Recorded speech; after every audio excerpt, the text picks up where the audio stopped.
Welcome back mga kabayan. Naglalakad na ako dito.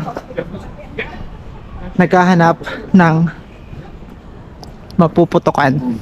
So, oh, ba't masama ang tingin mo?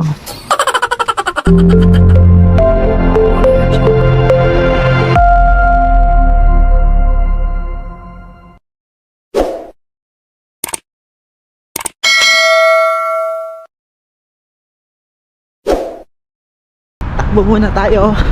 Hahabulin ko yung train ko. 5 minutes na lang kasi punta ako ng Gidangs para sa vlog, guys.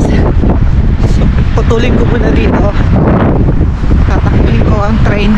5 minutes na lang. Guys, sa awa ng Diyos, umabot naman ako dito sa train na sasakyan ko. Papunta ako ng Gidangs para gumawa na naman yung isang vlog ngayong araw na to. So bago magtapos itong taong 2024, so gagawa ako ng isang vlog. Tara, dito na yung train. Gusto ko lang ipalam sa inyo, guys, na araw-araw ay bumabiyahe ako ng 30 to 40 minutes dito sa train. So ito yung tinatawag ko araw-araw yung daanan na ito. Kaya naman ay pamilyar na ako. Gusto ko lang ipaalam sa inyo sa madaling salita. So yung makikita niyo yung train station dito, napaka lapad. So maraming daanan yung train, ayan. So makikita niyo, diba? So yan. So halos 4 na taon na akong nagbabiyahe dito sa daanan na to. Madali lang naman basta may ticket ka. Bumibili ako ng monthly ticket dito para unlimited yung travel ko. Anytime pwede akong magbiyahe. Anytime pwede akong hindi ako nagmamadali. Kasi pag wala kang ticket, bibili ka pa, kada biyahe mo ay hassle sa akin. So kinakain yung oras sa madaling salita. Kaya bumibili na ako ng monthly. So monthly tri-city ticket. So nagkakahalaga yun ng sa pera natin siguro ay nasa 2,500. So medyo mahal. Pero kailangan natin magpakabuhay at buhayin yung sarili natin dito. So tara, samahan nyo. So andito na ako sa Gidangs para gumawa ulit ng video. So andito ako, dinaanan ko tong loob ng ayon sa kaibigan ko ay dito daw pinosas yung mga bilanggo noong mga panahon ng World War. So kung makikita nyo ito, diba? Ayan. So dito sila pinosas according sa kaibigan ko at sa history dito, So ayan, nakalagay din dyan sa loob nito. So malaki to. Highlight lang yung pagpapakita ko sa inyo para pag napunta kayo ng Gidangs ay pasyalan nyo na rin to, So highlight lang yan. So hindi naman ako mag-tour ngayon. Dinaanan ko lang yan kasi daanan ko yan araw-araw papunta sa trabaho ko. So medyo malaki yan. Yan yung style niya. So kulungan daw yan ng mga German noon. So dyan nila kinulong yung mga Polish guys. So hindi ako dadaan dito kasi napakaraming tao. So iba ko ng landas. Dito ako dadaan sa kabila para medyo madali yung paglalakad ko. Umabot lang ng wala pang 20 minutes, So yun yung ginaganon ko sa'yo. Yun yung parang landmark dito. Pero nung unang panahon o panahon pa ng World War, sa madaling salita ay kulungan daw yon. So kaunting highlight lang, guys, para naman meron kayong idea yung mga kababayan ko na nandito na sa Poland at napasyal ng Gdansk. So tandaan nyo yung may papelos na yon, kulungan yon. Dito ako madilim, malamig na naman ang panahon. Hindi ko alam kung anong oras na. So ang oras na dito ay 2:36 PM. So tingnan natin kung gaano kalamig ngayon kasi masimo yung hangin. So dito sa Gdansk ay 6 degree. So 6 degree. Pero mahangin guys, ano? Dalawang tulog na lang at Pasko na bagong taon na, ano. Patayin ko muna yung wifi para maganda yung paglalakad ko. So ikat ko muna dito. So bigyan ko lang kayo ng tips, ano, yung mga lokal or mga Polish ay mas binibigyan nila ng atensyon ang pamilya nila kapag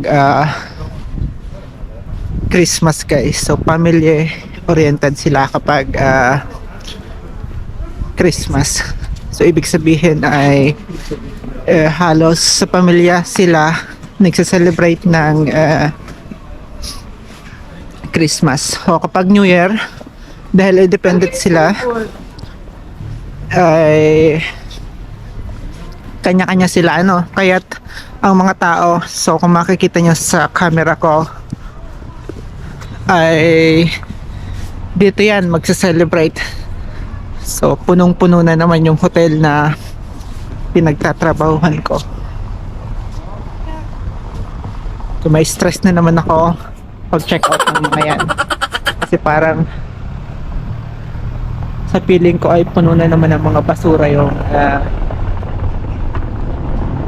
mga rooms at saka yung mga basurahan. Kasi napakadumi ng mga lokal na yan. Lalo na yung pamilya na may kasamang aso at mga bata. So napakaraming mga basura at pakalat-kalat ng basura kapag ganyang season. So dahil malaya itong bansang to, madaming freedom kang magagawa dito sa bansa na to, no?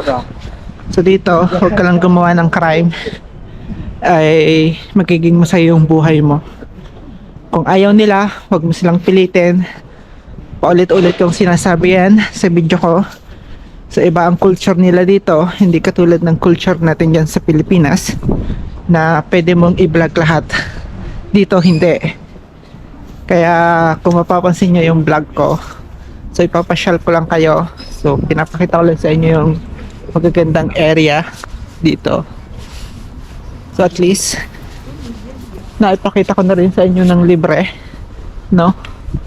Which is maganda din naman talaga ang lugar ng Gdansk. Kaya't napakaraming Scandinavian ang dumadayo dito. Iba't ibang country sa Europe pumupunta rin dito guys. Asia, Middle East, para masilayan yung structure o yung lumang structure ng Gdansk. So happy New Year sa mga followers ko, sa pamilya ko, sa mga subscriber ko sa YouTube, sa mga followers ko sa Facebook. Happy New Year sa inyo guys. Huwag kayong magsawang suportahan ang aking boring na vlog. So ito lang yung kaya kong ibigay pa ngayon. Kasi mag-isa lang ako. Wala akong team. Kumaga edit ko, video ko, then produce ko. So medyo mahirap sa isang OFW na naghahanap buhay para kumita rin ng pera, ano. So hindi madali. Sa madaling salita. So dito lang yan sa Gdansk. Kung makikita nyo ang buong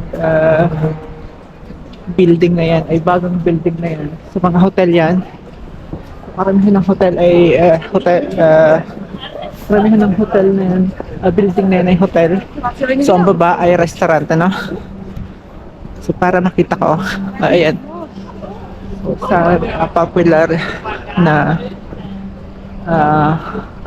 site viewing yan dito sa Gdańsk Old Town. Baga, iyan din yung pinagmamalaki nila na structure. So, kung makikita nyo naman, diba, yung mga structure dito, ay wala naman talaga dyan sa Asia, no? Kaya dito mo lang talaga makikita yan sa Europe, sa Central Europe, or sa kalakihang continent ng Europe, guys. So, medyo lucky rin ako kasi napunta ako dito sa lugar ng Gdańsk. Kahit na nag-sacrifice ako ng mga una, sobrang daming changes in terms of body temperature, culture, food. So malaking adjustment, guys, hindi madali. So kung makikita nyo lang sa ngayon ay nakapag-adjust na ako sa loob ng 4 na taon, pero napakalaki rin yung sakripisyo kong ginawa para sa sarili ko, para sa future ko, at para sa pamilya ko, and para sa relasyon ko. Malaki ring sakripisyo at ang binigay ko ito pag ako ma-achieve yung ganitong pagko-content. So medyo mahirap ng una sa anong kaso. Diba? Hindi madali. Kaya huwag kayo maiinggit kung nakikita niya sa akin na nakakapag-vlog na ako sa ngayon. Ginol ko talaga to simula nagtrabaho ako. Wala naman kasi akong anak, wala akong asawa. Kaya nagtatabi talaga ako ng pera para makabili ng maayos na camera, So nung nakabili na ako ng camera, nag-start na ako mag-vlog kahit hindi ako magaling magsalita or mag-Tagalog. At least na-record ko, di ba? Yun yung mahalaga kapag gusto mo maging isang creator. So iba-iba naman talaga ang creator, guys. Merong magaling magpatawa. So merong magaling sa history. So merong magaling din sa sa komedyante. So magaling din sila. Meron ding magaling sa editing. So ako wala akong time sa ganyan, sobra, kaya ganito lang yung mapapakita ko sa inyo, guys. Kung ano yung ma-edit ko, yun na yun. So, edit ko nga video ko, isang kamay ko nililito, salita ko, tapos yung script ko, ako na rin yung gumagawa, bahala na. So bahala na si Batman sa script, lakad-lakad lang tayo, di ba? So yan lang, kung ano lang yung makikita ko sa inyo, yung script ko. So ganun lang, walang masyadong special script. Mostly ay lakad, salita sa ngayon. So siyempre pag naging popular tayo sa mga susunod na taon, so kukuha tayo ng editor at ng manager. Diba? Nangangarap din ako kahit pa paano, diba? Siyempre dumadami din yung followers natin. Siyempre pag dumadami yung followers, kailangan mong mangarap. So andito ako, mag-stop na ako dito. So medyo mahaba na yung naipakita ko sa inyo na video. So isang site lang yan dito sa Gdańsk.